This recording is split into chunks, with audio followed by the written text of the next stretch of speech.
నాన్న ఈ 3 చక్రాల సైకిల్ ఎందుకు కొనిచ్చాడు? పెద్దయ్యాక ఉద్యోగం రాకపోతే ఆటో నడపడానికి ఎక్స్పీరియన్స్ వస్తుంది అని.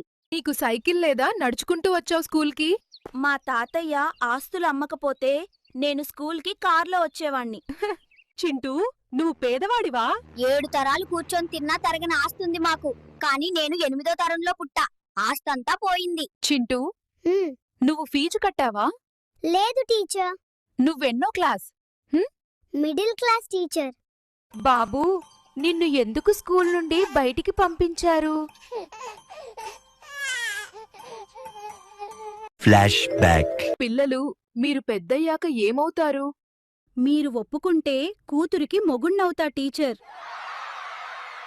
ఓరిని దుంపతెగా, నీకు ఇలా అవ్వాల్సిందేలే. ఆంటీ, మీకు కూతురు ఉందా? లిఫ్ట్ లో ఫ్లోర్స్ చేంజ్ అవుతున్నాయి, కానీ నీతో ఉంటే నా లైఫే చేంజ్ అవుతుంది అనిపిస్తుంది. టైం షీట్ ఫిల్ చేసావా? చేశాను. మరి నా మనసు ఎప్పుడు ఫిల్ చేస్తావు? హెచ్ఆర్ కి చెప్పనా? తను ఫిల్ చేస్తది నీ మనసు. ఏంటి ఇంత చిన్న వయసులో ఇంటర్వ్యూకొచ్చావు? ఇప్పుడున్న కాంపిటీషన్ అందుకోవాలంటే ఇప్పటి నుండే స్టార్ట్ చేయాలి. మరి మా కర్మ. ఏంటో ఫ్రెండ్స్, ఈ శాలరీ వీకెండ్ 2 ఒకటే రావడం ఆలస్యం. వెంటనే అయిపోతాయి. పిల్లలు, మీరు పెద్దయ్యాక ఏమవుతారు? మీరు ఒప్పుకుంటే కూతురికి మొగుణ్ణవుతా టీచర్. నేను అసలు నెక్స్ట్ ఇయర్ ఈ కంపెనీలో ఉండను.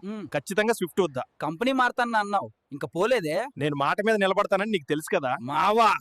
మీకు శాలరీ ఎంత కావాలి? మీరెంత ఇస్తారు? ఇప్పుడు 20,000. 6 నెలల తర్వాత 30,000 ఇష్టము. అయితే 6 నెలల తర్వాత జాయిన్ అవుతా. చివరికి కంప్లీట్ చేశా. అయ్యో, మళ్ళీ ఇన్ ప్రోగ్రెసా? పో, కాసేపైనా వదిలేరా?